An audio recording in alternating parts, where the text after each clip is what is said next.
La quinta corsa propone una condizionata sul miglio per cavalli di 3 anni, sono in 9 al via, 1 Guantanamo Trio, 2 Giri Black, 3 Galassia Bag, 4 Gilly Pets Maker, 5 Giamaica Pisana, 6 George, seconda linea, 7 Gilda Spritz, 8 Giunone, 9 Glass degli Dei.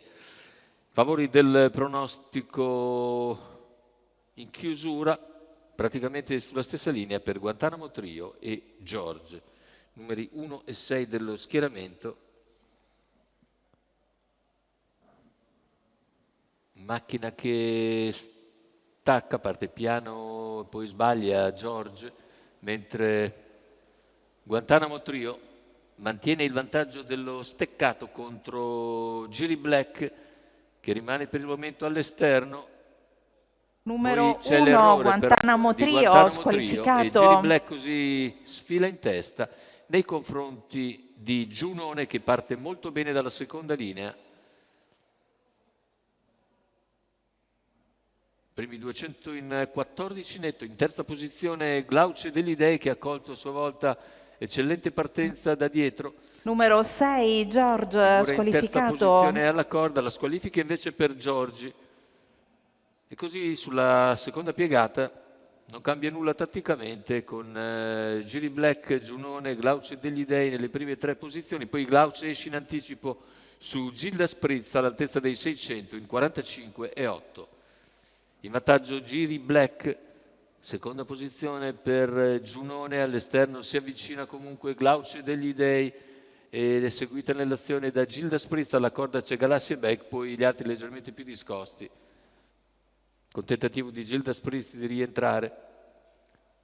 Cavalli che hanno completato gli 800 e ora il chilometro, con Glauce degli Dei che fa sul serio, va all'attacco di Giri Black dopo un chilometro in 1,16, l'impegna è in grado di sopravanzarlo già a 450 dall'arrivo per scendere in corda. Sposta intanto Gilda Spritz, che avanza con decisione. Poi anche Giunone cerca di farsi luce, ma è ancora discosto dai primi due.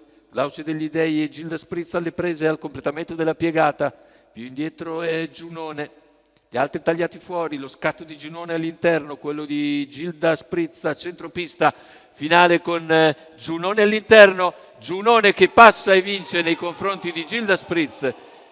Terzo posto per Glauce degli Dei, 1,15,5 con 30,1 a chiudere, e in open stretch questa volta Enrico Bellei con Giunone, colpisce andando a battere Gilda Spritz, che a sua volta sopravanza Glauce degli Dei e ottiene il secondo posto. La vittoria invece è il raddoppio in giornata per Enrico Bellei con Giunone, per conto di Gennaro Casillo e della signora Livia Cella.